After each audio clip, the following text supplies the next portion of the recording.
अस्सलाम वालेकुम दोस्तों, मैं हूं साजिद महमूद ताहिर और आप देख रहे हैं चैनल वीज़ाविज़।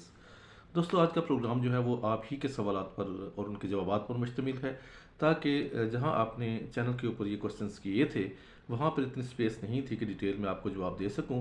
तो इस प्रोग्राम का मकसद यही है कि आपको उन सवालात का तफसीली जवाब दिया जाए।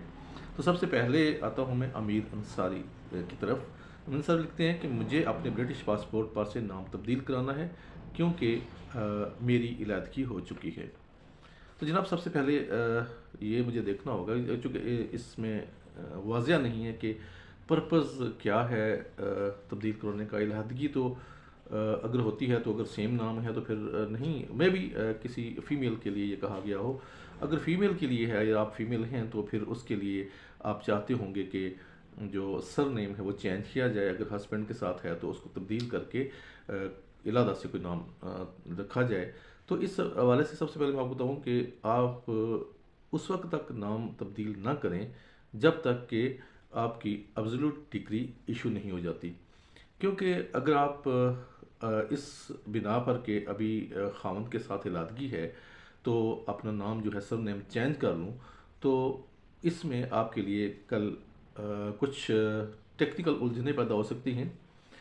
अगर जब आपकी एब्सोल्यूट डिग्री जो है वो डिवोर्स की फाइनल हो जाती है तो इशू हो जाती है, तो उसके बाद जो है वो आप अपना नाम चेंज कर सकते हैं। नाम तब्दील करने का आसान और तरीक़ाकार यही है कि आप किसी सोलिसिटर की हेल्प ले लें। उसमें यही है कि आपको एक एफिडेविट देना होगा कि आपका पुराना नाम ये था और आप इसको तब्दील करके आप ये करना चाहते हैं। तो इस चूँकि इस अमल से सिर्फ आपका पासपोर्ट ही तब्दील नहीं होगा, बल्कि आपको बहुत सारे डॉक्यूमेंट्स पर अपने नाम दुरुस्त करना होगा। मिसाल के तौर पर NIC जो है नेशनल इंश्योरेंस नंबर, उस पर भी अपना नाम तब्दील करना होगा। आपको बैंक अकाउंट्स में भी अपना नाम तब्दील करना होगा। आपको जितने भी इदारे हैं उनमें आपका डाटा मौजूद है, उसमें भी आपका नाम, हॉस्पिटल में, और इसके अलावा जो है आपका बायोमेट्रिक कार्ड है अगर आपके पास तो उस पर भी नाम तब्दील करना होगा। तो ये सारी नाम की जब तब्दीली आती है तो तमाम डॉक्यूमेंट्स में आती है। क्योंकि जब कहीं आपको कल ज़रूरत पड़े, क्योंकि पासपोर्ट भी एक फ़ोटो आईडी है, और आपको अगर ज़रूरत पड़े तो फिर आपका डाटा दीगर आपके डॉक्यूमेंट्स के साथ मैच करता हो।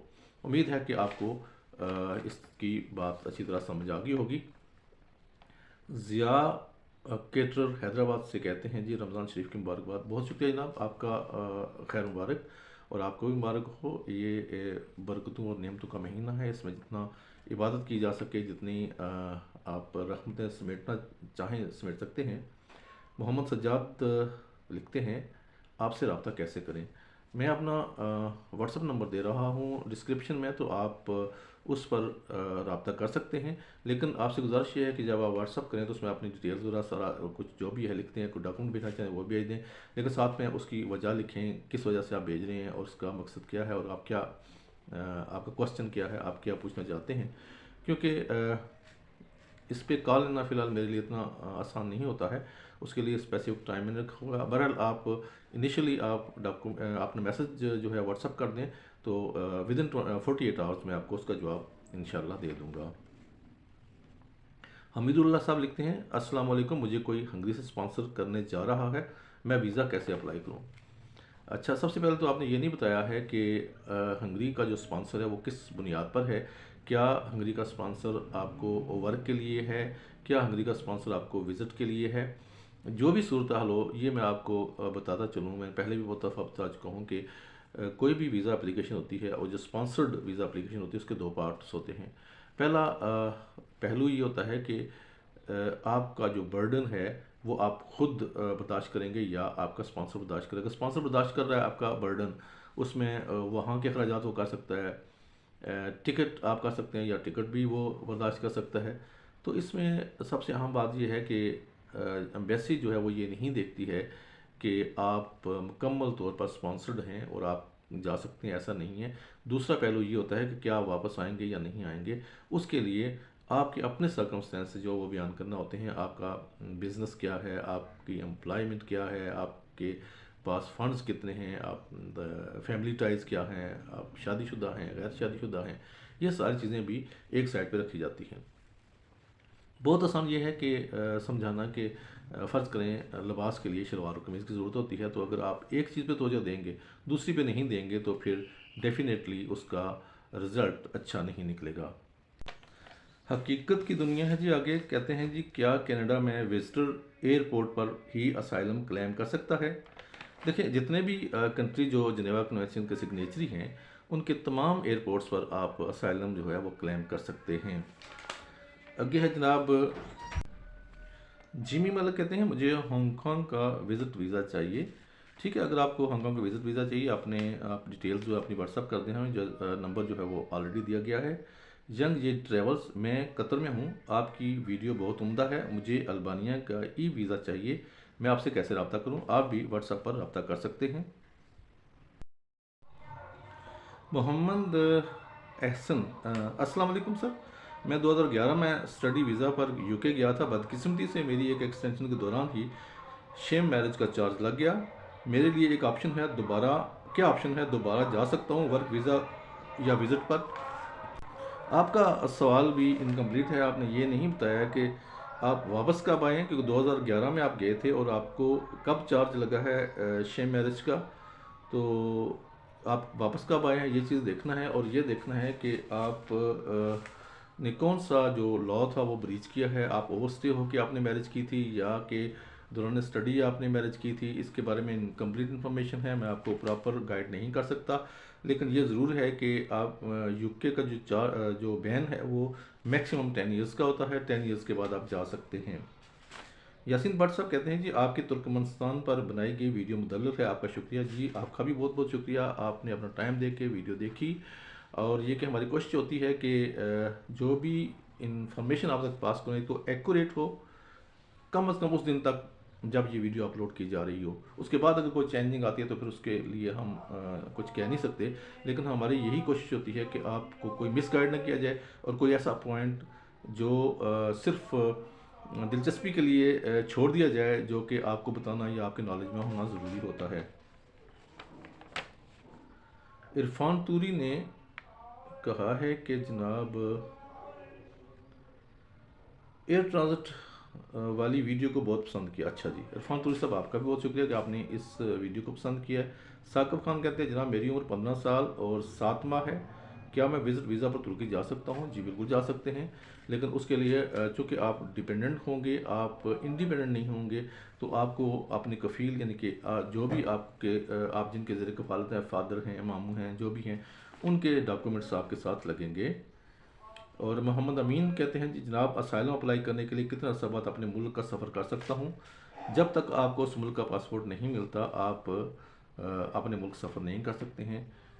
यूके में कम अज़ कम 10 साल लगते हैं, और बाकी मुल्कों का भी इसी तरह। जब आपके पास उस मुल्क का वीज़ा आता है तो फिर आप अपने मुल्क पासपोर्ट आता है तो अपने मुल्क जा सकते हैं।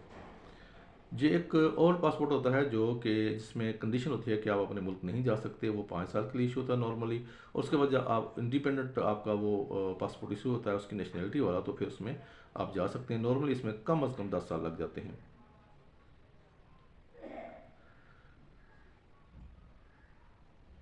डी आमर, सर मैं स्टूडेंट वीज़ा पर यूके गया था, 2010 में इंटर हुआ और 2015 में वापस आया। मैं 2 साल तक गैर कानूनी तौर पर ओवरस्टे रहा हूँ। वापसी पर मैंने यूके बीए को बताए बगैर खुद टिकट खरीद कर कि क्या मैं विजिट या वर्क परमिट पर यूके जा सकता हूँ?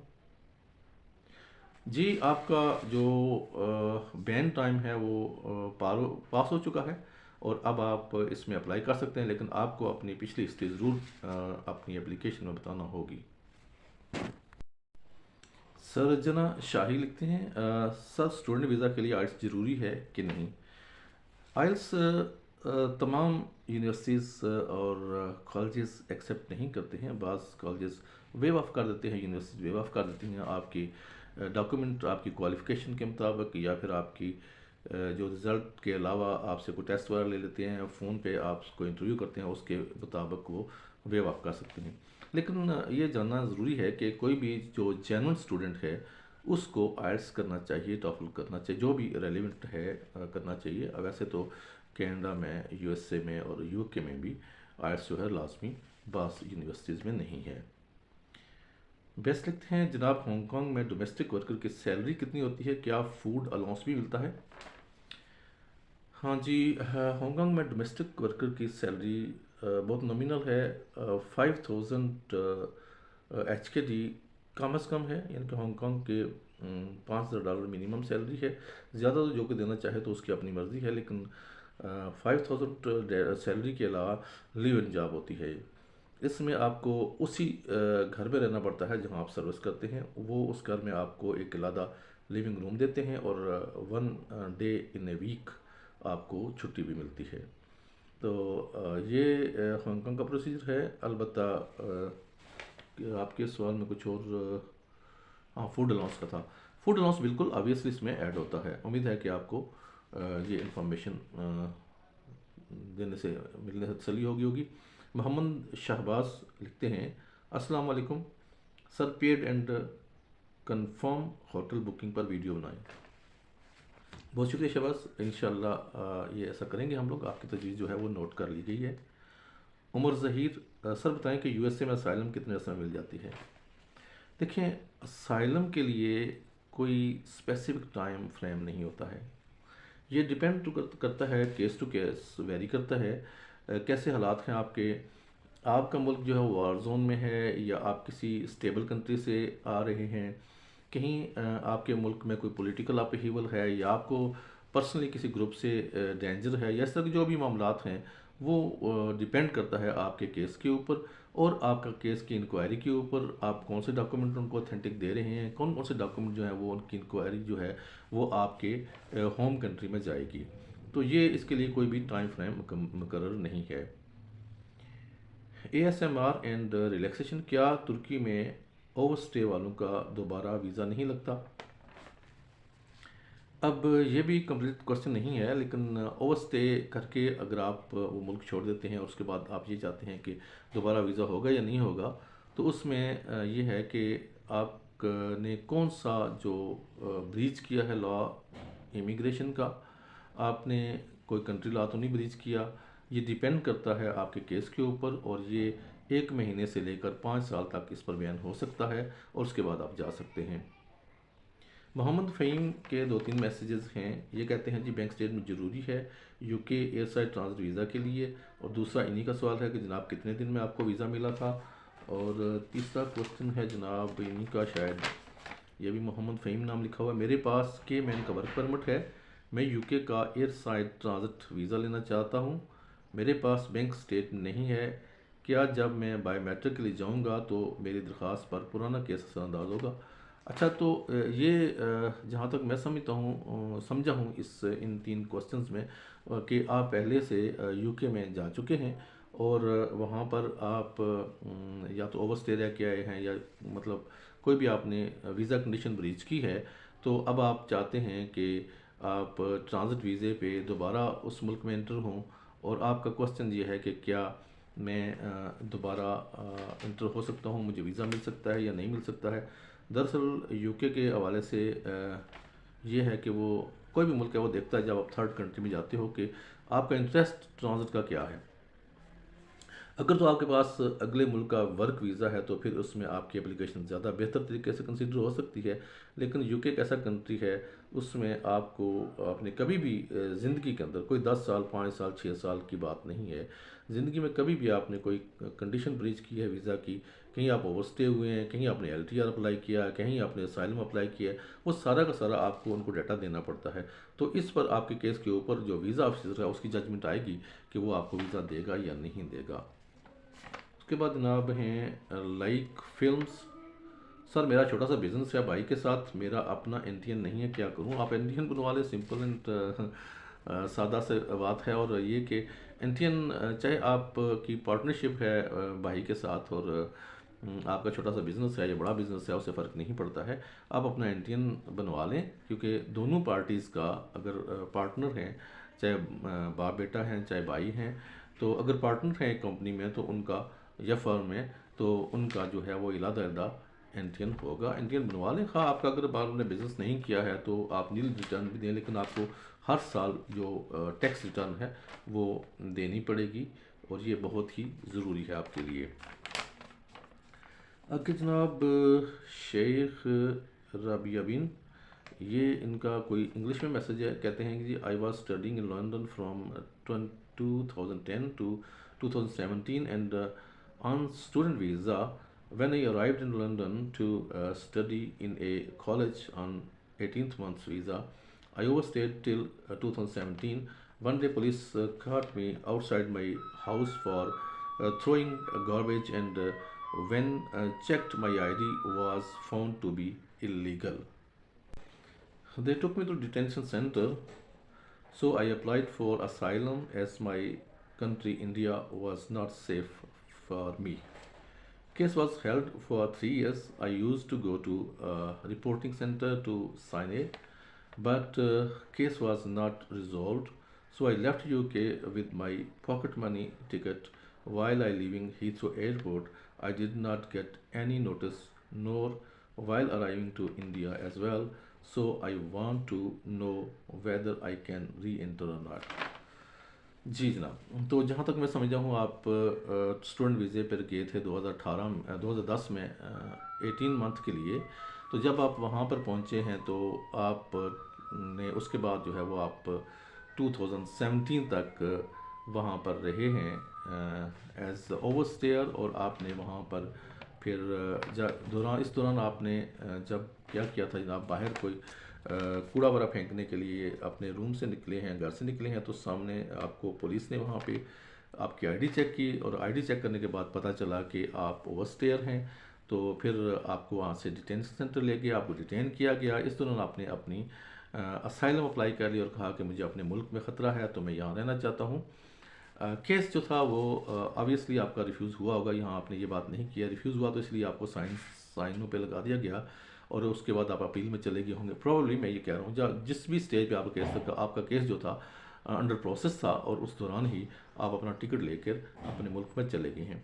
अब आपका सवाल ये सवाल पूछा गया है आपने कि जनाब क्या मैं दोबारा री एंटर हो सकता हूँ। देखिए पहले तो बात यह है कि आप एब्सकॉन्डर हैं उनके रिकॉर्ड में। ये जो जब आप छानबीन होगी तो पता चलेगा कि आपने मुल्क कब छोड़ा है। और लेकिन ये है कि होम ऑफिस के रिकॉर्ड में आप एब्सकॉन्डर हो गए थे, आप गायब हो गए थे, आपको साइन करने थे, आपने साइन नहीं किए हैं, तो ये एक आपका इलादा से जुर्म बन गया। तो उसूली तौर पर चाहिए ये था कि आप अपने वकील को क्या आते, वो एक लेटर होम ऑफिस को लिख देता, बात ख़त्म हो जाती, और फिर जो भी आपका बैन होता है वो उस पर आप को थोड़ा वेट करना पड़ता। लेकिन अब मैं आपको बता दूं कि चूँकि इस केस में कोई भी केस उसमें यूके का 1 ईयर से लेकर 10 ईयर तक बैन लग सकता है, और मैक्सिमम बैन का 10 साल ही होता है, उससे ज़्यादा नहीं होता। आप प्रूव करेंगे कि आप जो हैं वो कब आए हैं वापस, ज़ाहिर है आपके पास एंट्री का स्टैम्प्स वगैरह होंगी तो वो प्रूव करेंगे। लेकिन आप ये भी देखिए कि आप कम से कम आपको 10 साल बैन हो सकता है। लेकिन अगर आपने टिकट लिया तो उसको वही बैन जो है वो हाफ हो जाता है, 5 ईयर्स का हो जाता है। लेकिन इसके अलावा साथ साथ ये है कि फिर एक लंबी बात है कि आपको ये करना पड़ेगा कि आप जनाब आपको साबित करना पड़ेगा कि आप कब आए, और आपको किसी भी अर्जेंसी में या इमरजेंसी में वो कंट्री छोड़ना पड़ा और आप होम ऑफिस को इतला नहीं दे सके हैं, तो ये सूरत है। तो आप री एंटर हो सकते हैं। कितना अर्सा है आपका, अगर आपने 2017 तक वहाँ रहे हैं तो 5 ईयर्स तो आपके ऑलमोस्ट बन गए हैं। तो एक आप अटैम्प्ट सादा से कर लें, बहुत कोई लंबा चौड़ा नहीं। आप 6 मंथ का वीज़ा अप्लाई करें और उसमें आप देख लें कि होम ऑफिस को आपको क्या कहता है। उम्मीद है कि आपको आज की ये इन्फॉर्मेशन पसंद आई होगी। आप सब दोस्तों का शुक्रिया जिन्होंने मुझ पर एतमाद किया और मुझसे राय ली। और फिर भी यही है आखिरी तौर पर कि आप अपने अमदल का मिशन से ज़रूर इसको वेरीफाई कर लीजिए। Thank you so much. Allah निगहबान।